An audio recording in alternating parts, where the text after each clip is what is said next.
Reginald here. Hello, everybody. I have been hard at work collecting a new test data set.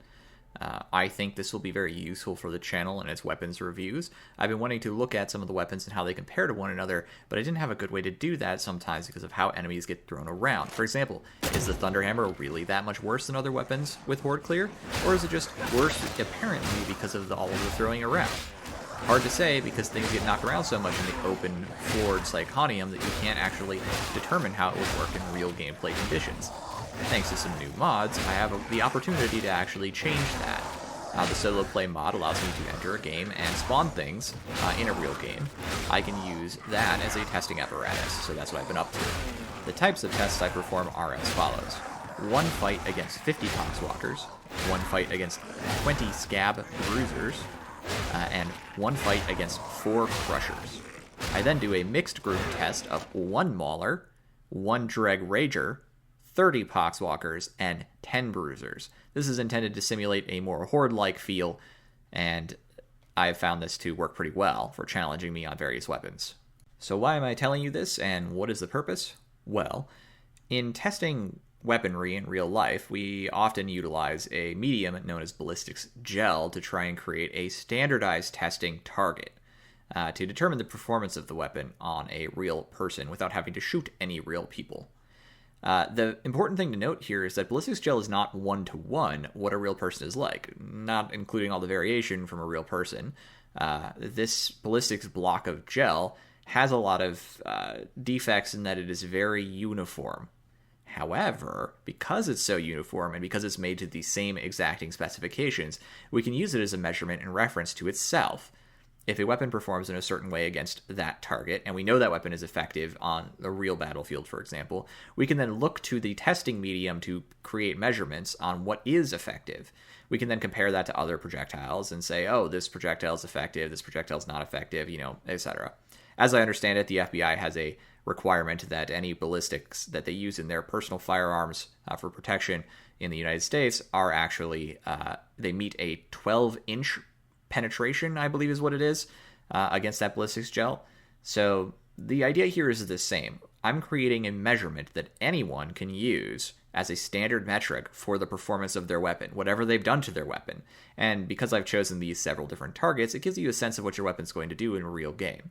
I've chosen the enemies here on purpose. The Poxwalkers are the toughest of the Horde enemy types at 300 HP, and I've chosen 50 of them to simulate a large horde of them, and they are the infested armor type.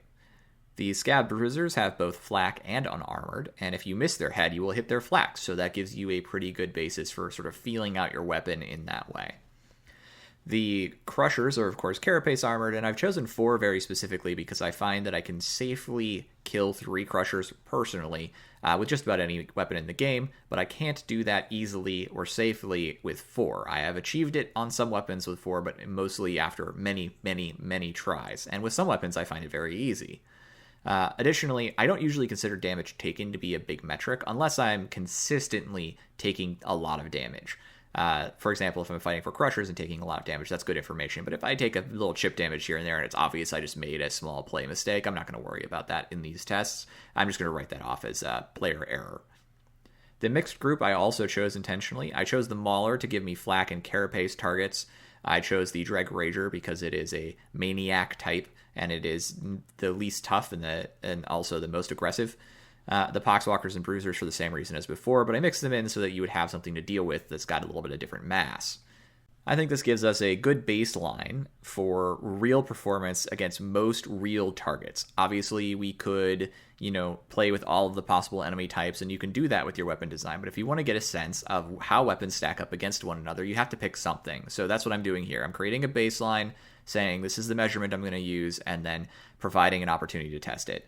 And I'm trying to avoid safety as a measure unless it's obviously unsafe to use a weapon in the way that I'm using it against some group of enemies, which hasn't happened yet. To initiate the tests, I will spawn them on the far side of the bridge, and then I will stand at the far side of the bridge, use an Agrippina slug to fire at a single additional Poxwalker or Groaner, depending on what's closer to the spawn button for me. And then the enemy will always all trigger and rush me. I haven't had any other issues. Occasionally they get stuck on the door, That hasn't happened too much, so I haven't worried about it. It's only when large numbers of the enemy get stuck that I worry about it. If it's like 1 or 2, I'm not going to worry about it, and I'm going to explain why right here. The reason I don't worry too much if 1 or 2 enemies get stuck is because whenever I do these tests, if there's like 1 straggler or 2 stragglers at the end that I've like knocked over and I have to go run over to bonk, you know, it's going to take all that extra time to go get them, I just write that one off in the test. What I do instead is I cut from the beginning of the first target hit to the end of the last target hit, excluding outliers.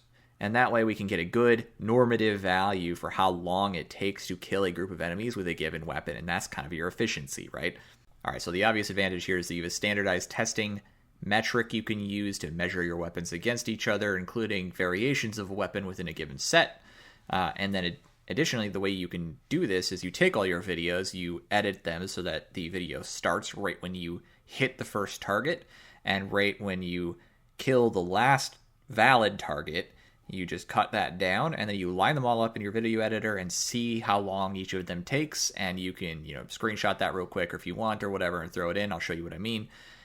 And this gives you a sense of which weapon is best and which weapon is worst at a given group of targets in a given situation. I've actually uncovered some rather interesting data from this, and so I'll be sharing that in another video, but this is how I'm currently doing my tests on the Eviscerator. Besides just running around hitting stuff, this is a good way to know how good the Eviscerator is. Where does it rank in the rank order of best to worst weapons?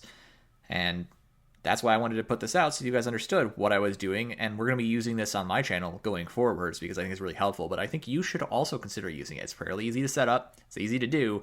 The only thing to note is if the director starts spawning specials at you, you'll have to start over your solo session. But other than that, it's easy to use, and this is pretty fun. So have a good one. Have a great day, and bye-bye. I shall retain thee! Thy wrath achieve litter!